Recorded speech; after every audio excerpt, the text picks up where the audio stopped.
나를 부르는 파도처럼 밀려오는 너의 모습이 마른 나의 마음속에 살며시 다가오며 잃어버린 시간 속에 나의 꿈들이 하나둘씩 기억 속에 되살아나고 새로운 부푼 희망 속에 가슴은 설레이네. 행복이란 멀게만 느껴지지만 우리 맘속에 있는 걸 언젠가는 너에게 말해줄 거야. 내일이 찾아오면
마주보면 눈 속에 있어. 언젠가는 너에게 말해줄 거야. 내일이 찾아오면 너의 고운 두 손 가득히 나의 꿈을 담아주고서 이대로의 너의 모습을 사랑하고 있다고. 저기 멀리 보일 것 같은 우리만의 희망 찾아서 사랑스런 너의 꿈속에 언제나 달려가리. 너의 고운 눈썹 가득히 나의 꿈을 담아주고서 이대로의 너의 모습을 사랑하고 있다고. 저기 멀리 보일 것 같은 우리만의 희망 찾아서 사랑스런 너의 꿈속에 언제나 달려가. 언제나 달려가리.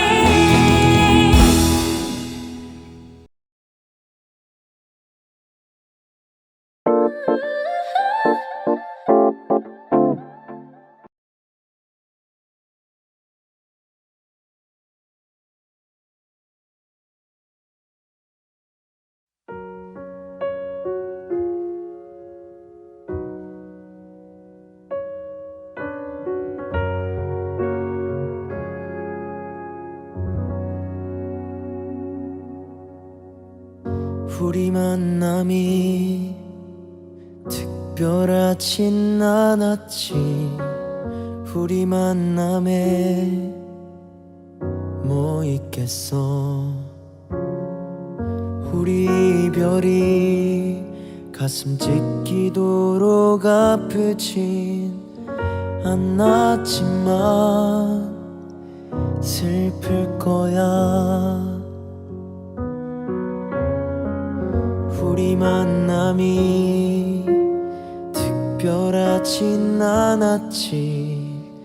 우리 만남에 뭐 있겠어.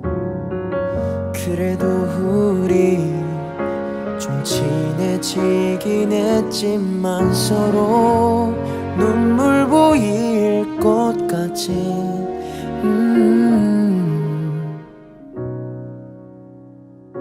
그리울 거야.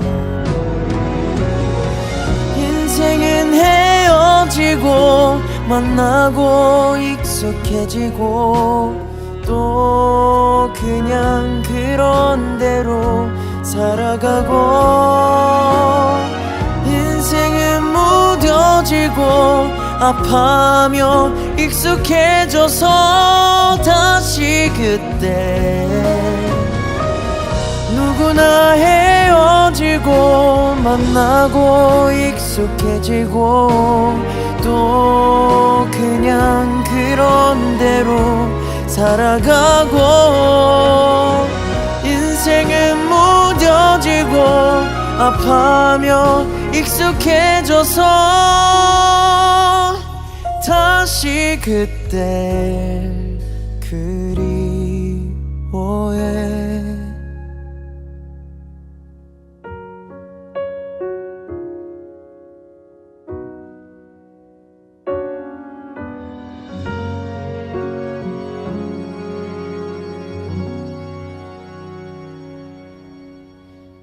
우리 만남이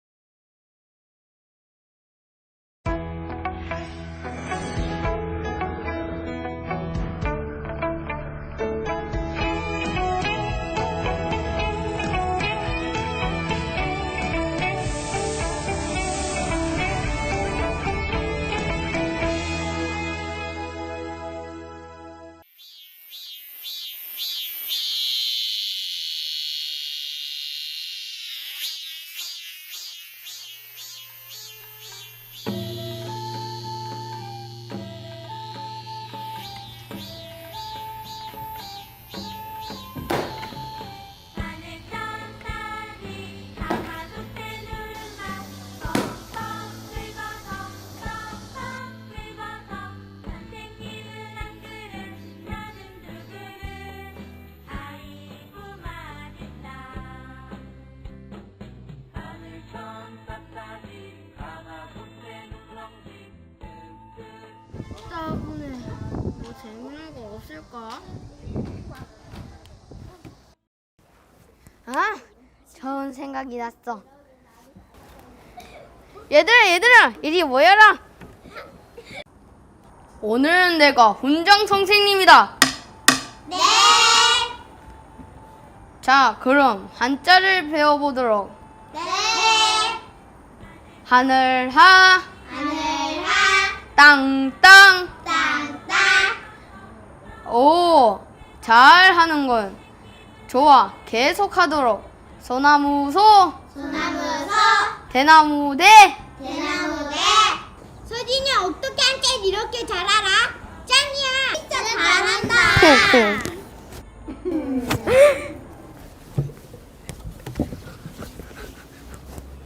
뭐 하는 거야, 너? 누가 엉터리로 한자를 가르치나 했더니 너구나. 훈장님, 잘못했습니다. 그래, 오늘은 내가 특별히 용서를 해주마. 서진이도 저기 자리에 가서 앉아라. 훈장님, 감사합니다. 오늘은 너희들에게 신기한 한자를 알려주도록 하겠다. 네!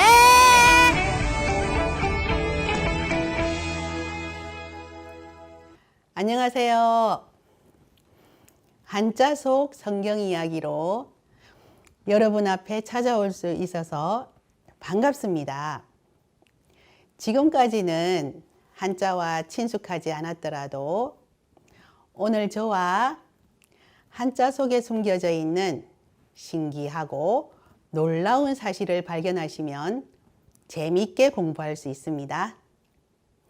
그러면 한자 속으로 들어가 볼까요?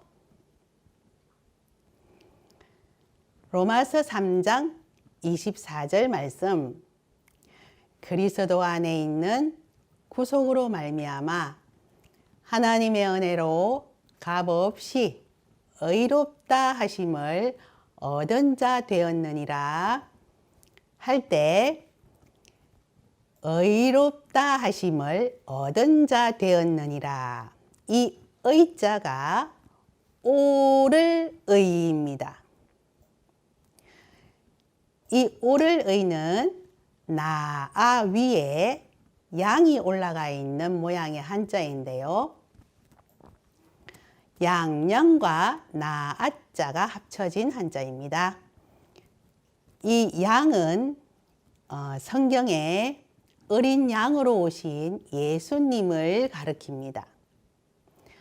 나아자를 살펴보시면 손수와 창과가 합쳐져 있는 글자인데요.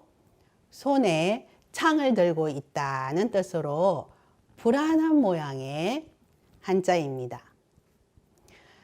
자, 내 손에 창이 들려져 있으면 다른 사람을 해할 수도 있고 나 스스로를 해칠 수도 있다는 뜻입니다.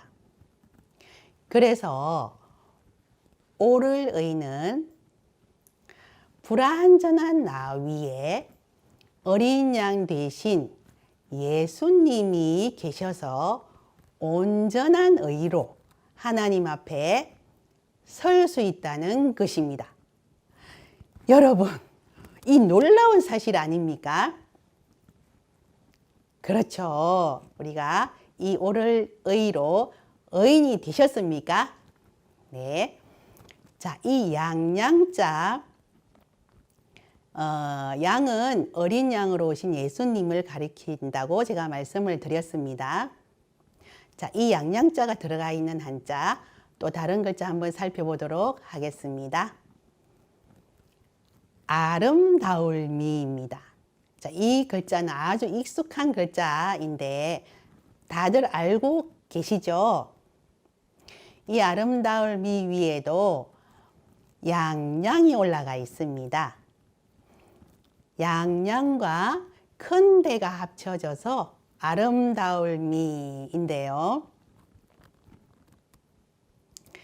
양이 크다, 즉 예수님이 크다. 아름답다는 내 마음에 말씀이 크게 자리하고 있을 때 아름답다라고 표현할 수 있습니다. 또 다음 양양이 들어가 있는 한자, 이 글자 무슨 글자인지 이 글자도 아주 익숙한 글자죠. 네, 착할선입니다. 이 착할선은 원어를 이렇게 쓰고 있습니다. 좀 복잡하게는 보이시지만 양이 들어가 있습니다.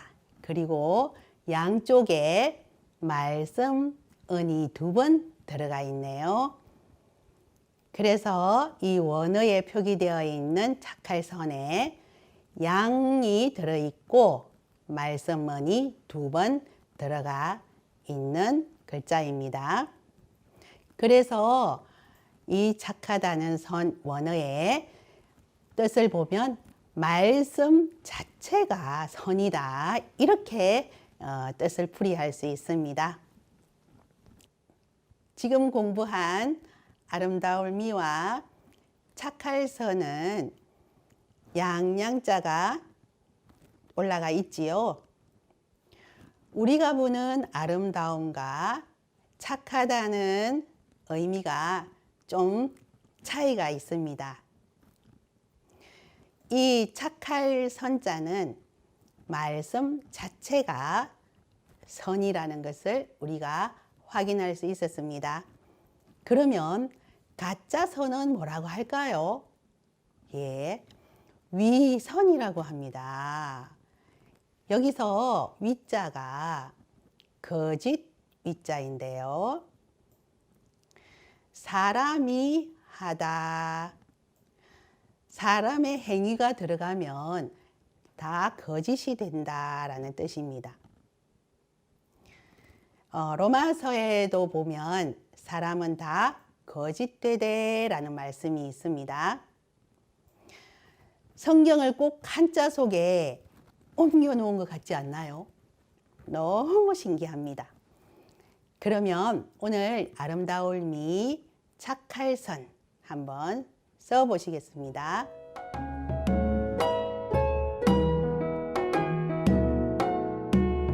눈부셔요 해일 밤하늘의 달월 불났어요 불화 흘러 흘러 물수 푸른 숲의 나무목 반짝반짝 새금 씨 뿌려요 흙토 월화수목금토일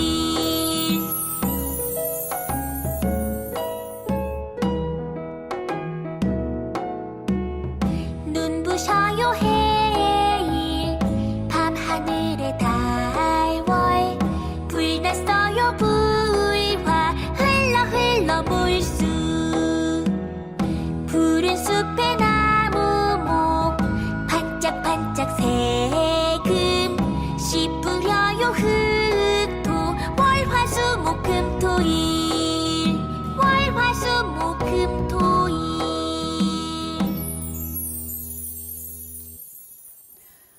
자, 오늘 우리가 배울 마지막 한자인데요. 제가 신명기 한번 읽어보도록 하겠습니다. 이스라엘이여 너는 행복자로다. 여호와의 구원을 너같이 얻은 백성이 누구뇨? 할 때 행복 보이시죠? 행복할 때 이 복자 공부하겠습니다. 이 글자는 먼저 써보도록 하겠습니다.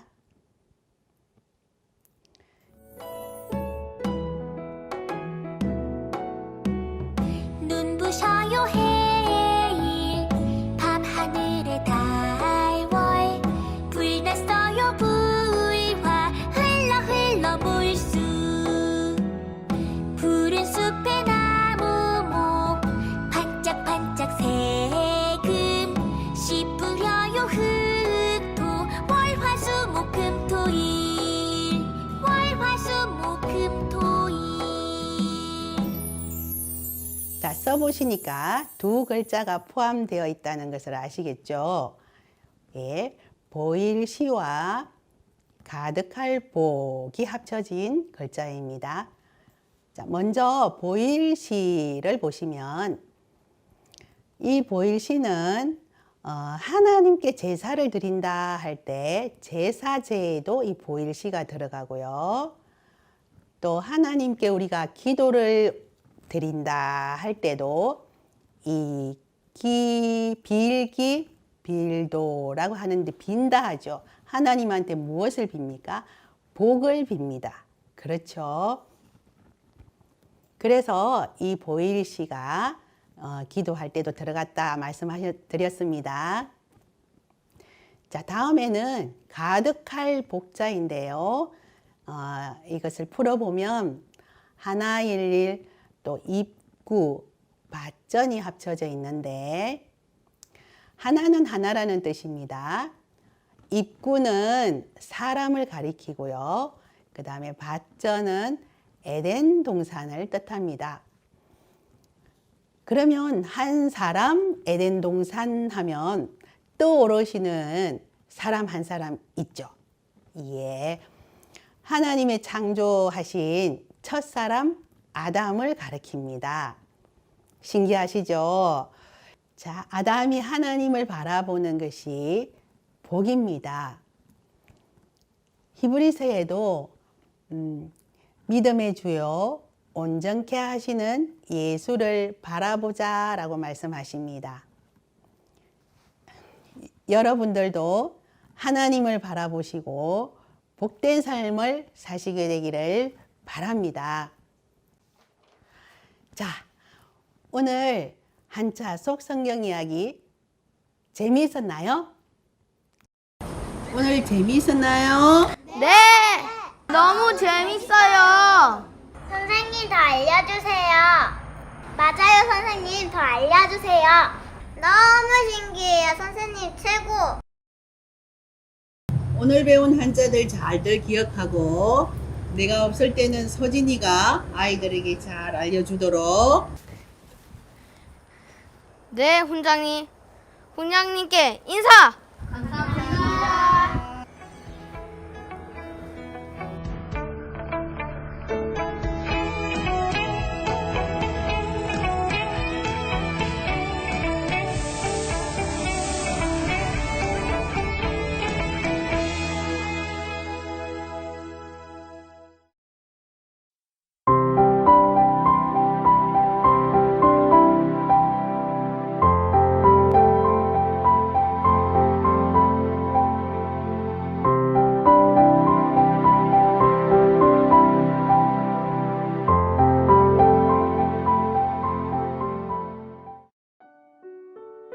옛날 한 시골 마을에 늙은 어머니와 아들이 살았습니다. 아들이 산에서 해온 나무를 시장에 내다 팔아 근근히 먹고 살 정도로 매우 가난했지만 어머니와 아들은 행복하게 살았습니다. 세월이 지나 아들이 장가갈 나이가 되었지만 가난한 형편 속에 장가를 보낸다는 건 쉽지 않았습니다. 어머니는 그런 아들을 바라보며 마음이 몹시 아팠습니다. 여느 때처럼 아들은 나무하러 가고 어머니는 마당을 쓸고 있었습니다. 응? 이게 뭐야? 잘못하면 다치겠네. 마당을 쓸고 있던 어머니는 호미로 돌 주위를 파기 시작했습니다. 그 돌에 묻은 흙을 털고 보니 그것은 번쩍번쩍 빛나는 금덩어리였습니다.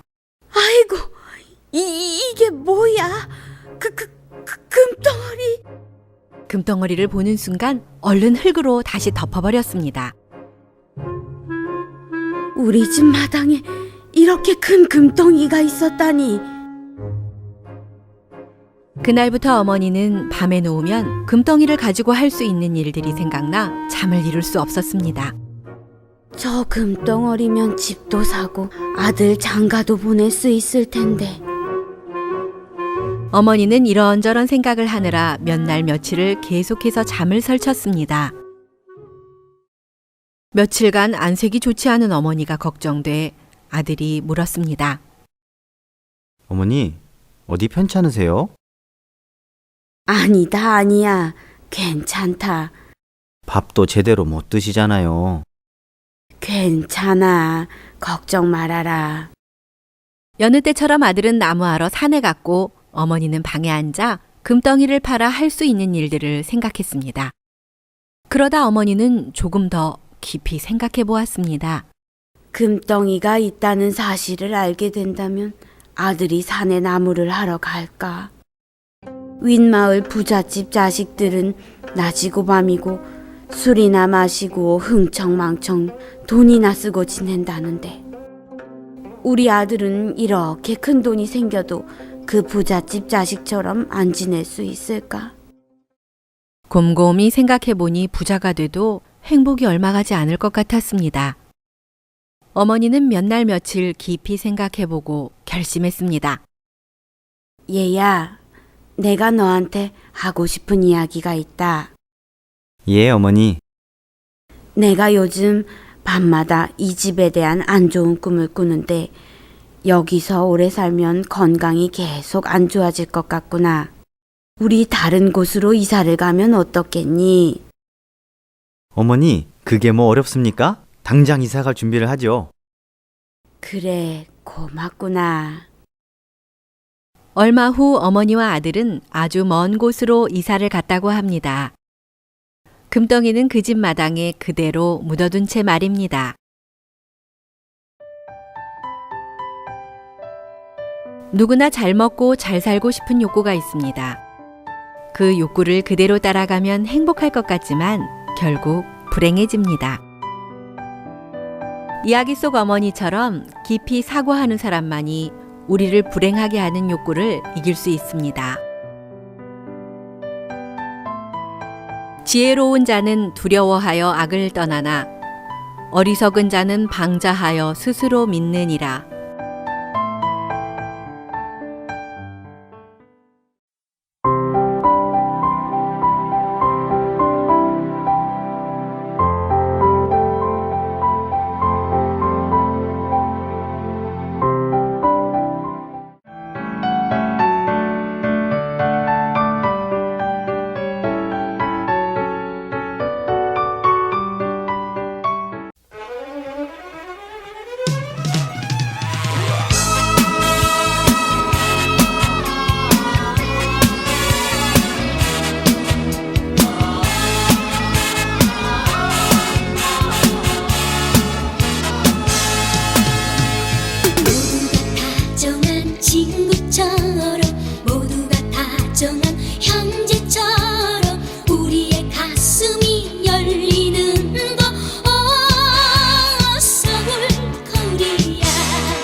돌아가라 하면 싫어요 난 못 가요 기다려 꽃길이라도 이제 다시 사랑 안 해요 몰라서 걸어온 그 길 알고는 다시는 못 가 아파도 너무나 아파 꽃길은 또 무슨 꽃길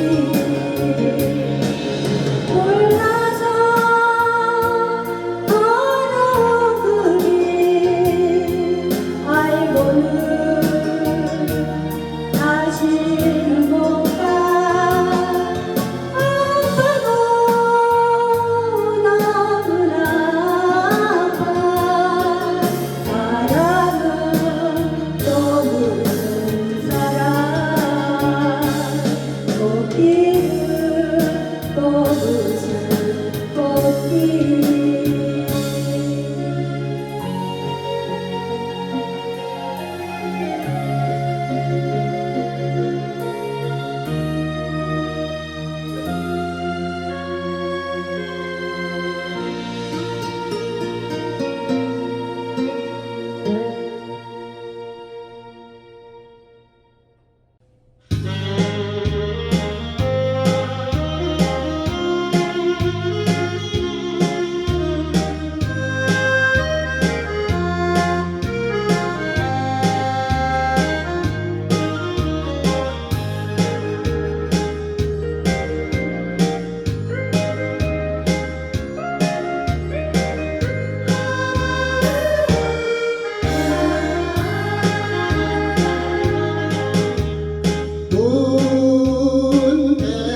문대로 먼지수로 없는 주막에 굳은 비 내리는 이밤도 애절 노려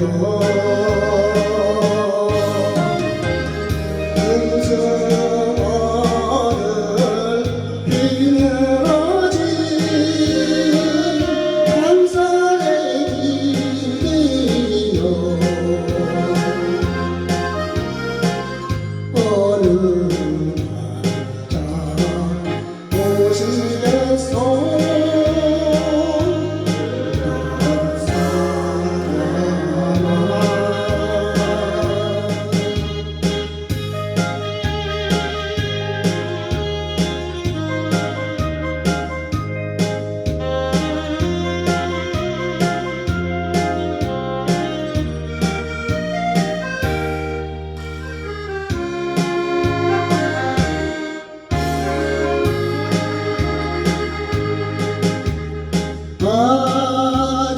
아주까리 조리게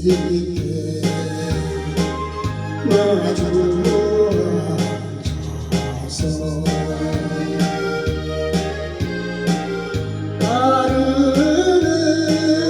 가르는 이별주에 밤비도 애절 부려 긴 머리 쓰다듬어 냄새는 길어도 못 믿겠소 못 믿겠소 난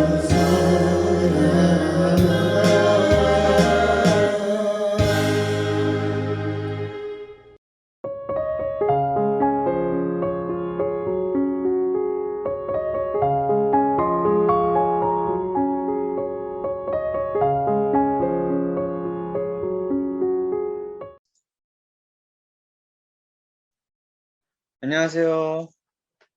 마인드 강사 이동입니다. 여름 폭염 더위가 벌써 찾아와서 건강 관리에 신경을 많이 써야 되는 계절입니다. 우리 실버 학생들께서는 시원하고 건강하게 여름을 보내셨으면 좋겠습니다. 건강 이야기가 나와서 하는 이야기인데요. 사람들은 건강 관리를 위해 평소에 혈압도 재고 운동도 하면서 몸의 상태에 매우 관심을 갖습니다. 그런데 안타까운 사실은 사람들이 마음의 세계를 모르니까 몸에만 초점을 두고 살아가죠. 세상은 눈에 보이는 물질 세계가 주로 이루고 있고, 마음은 사진으로 찍을 수 없고 볼 수도 없기 때문에 중요하게 생각하지 않고 외면하죠. 사실 몸보다 마음이 훨씬 중요합니다. 그리고 그 능력 또한 큽니다. 마음의 세계에 대해 조금만 알아도 마음을 사용하여 슬픔을 쫓고 불행도 막고 행복할 수 있는데, 사람들은 전혀 모르고 살아갑니다. 사람들은 불행이나 어두움에 빠지면 상황이 해결되어야 거기에서 벗어날 수 있다고 생각합니다. 실제로 상황이 좋아지려면 시간이 필요한데, 먼저 마음에서 해결되면 어려운 상황에서도 금방 해결될 수 있습니다. 예를 들어 암 환자들이 가진 공통적인 마음이 있습니다. 처음에는 암은 치료가 어려운 병이니까 일단 죽음을 생각합니다. 그리고 죽기 전에 꼭 하고 싶은 일을 생각합니다. 결혼을 앞둔 딸이 있는 경우에는 내 손으로 결혼 준비를 다 해주고 싶다 라거나, 딸이 아직 어리면 우리 딸 시집 보낼 때까지만 살다가 죽었으면 좋겠다 라고 생각합니다. 모든 생각이 죽을 거라는 전제를 바탕으로 죽음과 연결된 생각들입니다. 이렇듯 암 환자들의 마음에는 죽음이 꽉 차 있습니다. 마음에 죽음을 가까이 하면 할수록 죽음과 부딪히는 시간이 많아지고 죽음과 대화하는 시간도 많아집니다. 그렇게 서서히 마음이 죽음으로 물들어갑니다. 마음에서 죽음을 떠나보내지 못하기 때문에 소망을 잃고 몸도 죽고 마는 것입니다. 마음은 손에 만져지고 눈에 보이는 세계에서 벗어나 다른 세계로 갈 수 있습니다. 우리가 마음의 세계를 배워가다 보면 몸을 사용하는 법과 마음을 사용하는 법이 다르다는 것을 알 수 있습니다. 몸이 도달하지 못하는 곳에 마음은 찾아갈 수 있기 때문에 멀리 있어서 만나지 못하는 사람들도 마음에는 금방 만날 수 있습니다. 사람들이 이런 마음의 세계를 모르니까 암에 걸리면 마음도 암에 머물고, 이혼하면 마음도 이혼한 상태 속에 머뭅니다. 그래서 삶이 고통 속에 휘말려 들어갑니다. 우리는 몸을 지배하는 것이 마음이라는 것을 알아야 합니다.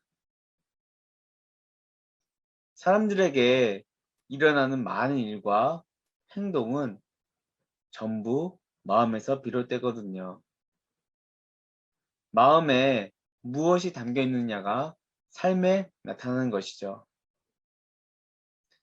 마음에 사랑이 가득한 사람은 사랑을 표현하고 불평이나 원망이 가득한 사람은 불평과 미움이 가득해도 겉으로 좋은 척하고 웃음으로 대할 수 있습니다. 하지만 근본적으로 마음에서 불평과 미움을 버릴 수 있을까요? 마음의 불평과 미움을 버리고 사랑으로 채우는 그것이라야 진정한 변화라고 말할 수 있습니다. 이런 위대한 변화를 우리가 배운다면 어떤 문제나 어려움이 있어도 행복한 삶을 살 수 있습니다. 사람은 누구나 어려운 일들을 만나고 때로는 큰 시련도 겪습니다.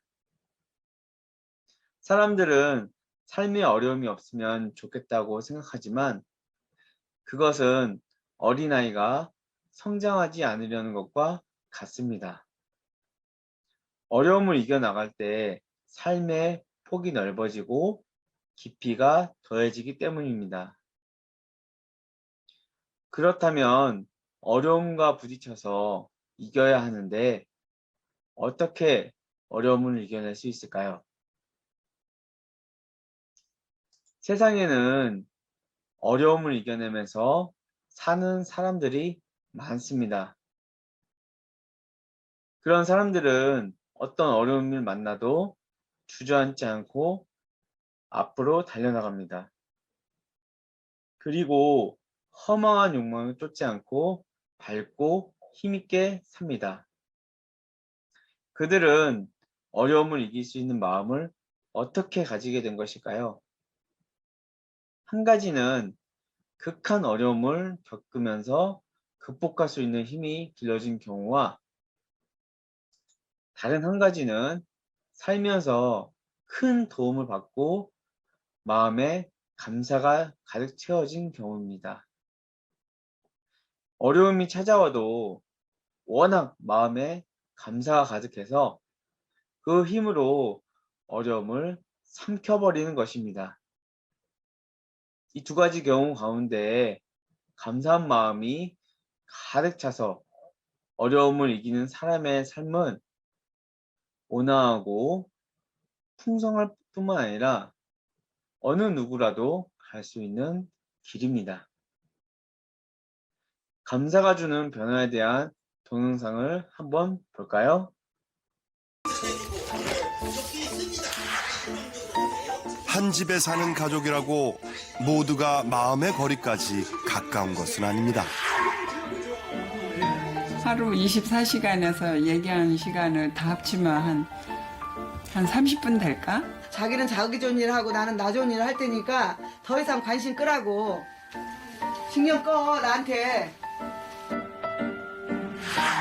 어디서부터 어긋난 걸까요? 꽁꽁 얼어붙은 가족 관계를 되돌릴 해법이 절실합니다. 결국 사람의 변화는, 관계의 변화는 감사부터 시작한다. 일상을 작은 감사들로 채웠더니 삶이 행복해졌다고 말하는 사람들. 감사에는 어떤 특별한 힘이 숨겨져 있는 걸까요? 지금부터 행복을 불러오는 감사의 비밀 속으로 들어가 보겠습니다.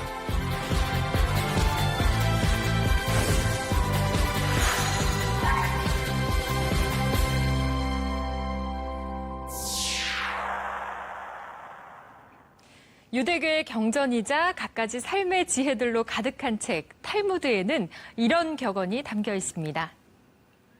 세상에서 가장 현명한 사람은 항상 배우는 사람이요. 세상에서 가장 강한 사람은 자기를 이기는 사람이며 세상에서 가장 행복한 사람은 모든 일에 감사하는 사람이다. 하지만 내게 일어나는 모든 일에 감사함을 찾기란 말처럼 쉽지가 않은데요. 지난 시간에 소개했죠. 불우한 어린 시절을 딛고 토크쇼의 여왕이 된 오프라 윈프리, 그리고 혈액암을 극복한 오숙경 씨와 1등 남편, 최고의 아빠로 거듭난 서병수 씨. 이들이 찾아낸 방법은 바로 감사 일기를 쓰는 것이었습니다. 사소한 것이라도 날마다 감사할 거리를 찾다 보면 습관이 되고 그러한 습관이 엄청난 나비 효과를 불러오기 때문입니다.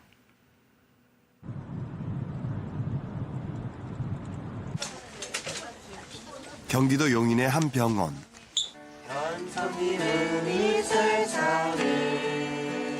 주사바늘 대신 기타를 둘러맨 의료진들이 환자에게 노래를 불러주는데요.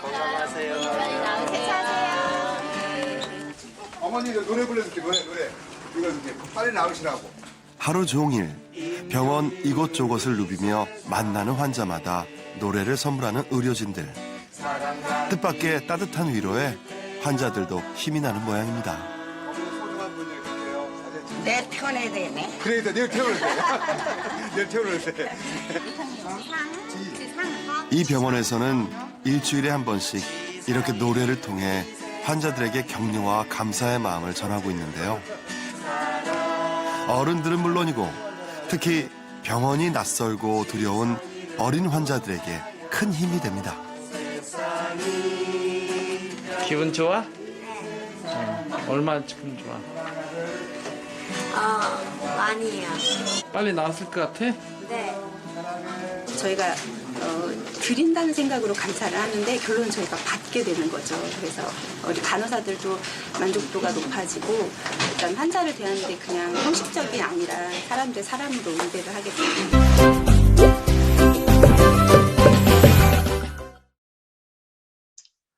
네, 동영상 잘 보셨나요?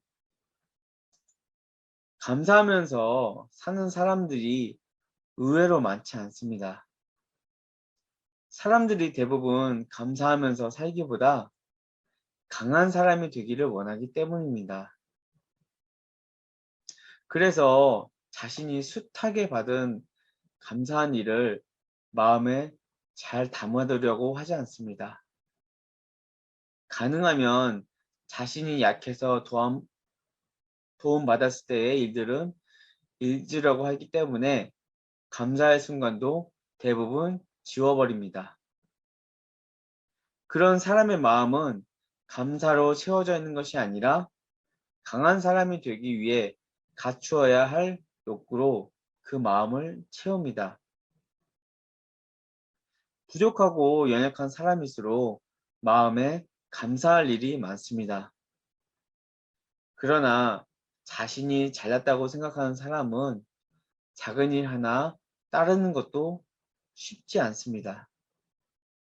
무슨 일이 이런 다 있어 하며 불평을 쏟아내거나 저런 사람을 따르라고 하며 쉽게 비판하고 거부합니다.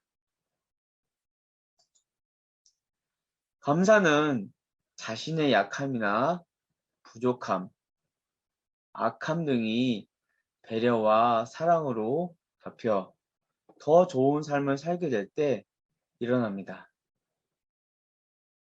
그러니까 감사한 마음을 가지고 있다는 것은 그 사람이 연약했을 때 도움을 입었거나 잘못했을 때 누군가의 배려가 있었다는 말입니다. 어렸을 때는 부모님이 사랑으로 우리의 약함과 잘못을 덮어주었기 때문에 잘 성장할 수 있었습니다. 그렇기 때문에 우리 모두 감사하는 마음을 가질 조건들이 충분한 사람들입니다. 감사하면서 사는 사람은 자신을 도와준 사람들과 마음이 연결되어 있기 때문에 자신의 마음과 가지고 산 사람들보다 마음의 힘이 훨씬 강합니다. 그 진정한 감사의 대표적인 예는 예수님이십니다. 우리는 성경 말씀대로 죄인의 위치에 있지만 사람들은 죄인인 것을 모르고 사는 사람들이 정말 많습니다. 오히려 예수님을 믿지 않으려는 사람이 많습니다. 정확히 알면 감사할 것이 너무나도 많은데도 말이죠. 우리는 죄를 지을 수밖에 없는 사람으로 태어났습니다. 태어나서 죽을 때까지 죄를 짓게 됩니다. 만약 드러난 죄 말고 마음속으로 짓는 죄를 실제 법원에서 판결을 받는다고 생각해 보면 어마어마한 죄에 대한 심판을 받겠죠? 그것처럼 하나님의 심판 앞에서 우린 아무것도 내세울 수 없는 사람입니다. 성경 말씀 레위기 12장 11절에 보면 육체의 생명은 피에 있음이라. 내가 이 피를 너희에게 주어 단에 뿌려 너희의 생명을 위하여 속하게 하였나니 생명이 피에 있으므로 피가 죄를 속하느니라. 성경 말씀에는 피가 죄를 속한다고 했는데요. 이 피는 사망을 뜻합니다. 죽어야지만 죄가 속해지는 거죠. 우리 죄를 사함 받으려면 우리 죄 자신이 피 흘려 죽어야 합니다.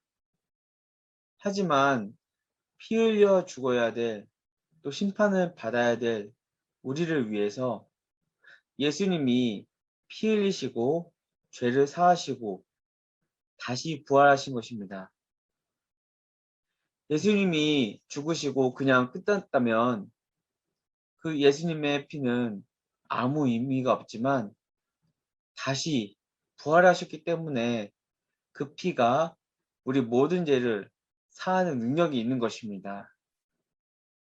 죄를 짓고 심판받아야 될 우리를 대신해서 심판받으시고 피 흘리신 예수님께 정말 감사하지 않으신가요? 로마서 4장 25절에 보면 예수는 우리 범죄함을 위하여 내어줌이 되고 또한 우리를 의롭다 하심을 위하여 살아나셨느니라. 또 감사할 것은 하나님이 우리를 볼 때 의롭다고 하십니다. 예수님의 피로 인해서요. 우리가 우리 자신을 볼 때 의롭다 말하기 어렵지만 하나님이 의롭다 하셨고 의롭게 해놓으셨습니다. 우리는 그 사실을 그대로 받아들이면 마음에 감사가 넘쳐나고 감사할 수 있는 이들을 많이 만나게 되는 것입니다. 하나님이 예수님을 통해 감사의 선물을 값없이 그저 믿는 믿음으로 받는 사실을 생각할 때 감사하고 행복한 마음이 있습니다. 실버 학생분들께서도 이런 풍성한 감사를 쭉 누리시길 바라겠습니다. 감사합니다.